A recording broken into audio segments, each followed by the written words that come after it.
পুরস্কার দেওয়া হবে। ভীমরাও আম্বেদকরকে ভারতরত্ন দেওয়ার তো হিম্মত হয়নি।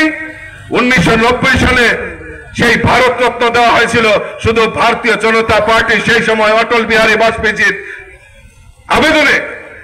সেই সময় ভারতবর্ষের সরকার সেই সময় ভীমরাও আম্বেদকরকে 1990 সালে সেই ভারতরত্ন দিয়ে সেখানে ভূষিত করা হয়েছে।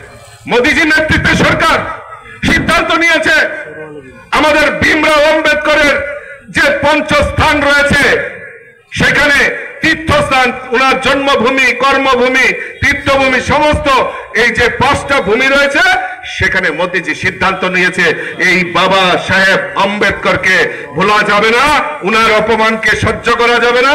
তাই এই 5টি স্থলকে উনি তীর্থস্থানে পরিণত করেছেন। এটা ভারতীয় জনতা পার্টি সরকার।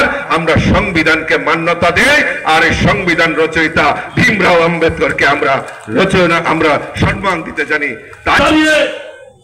বারবার সেই নেতৃত্বে যখন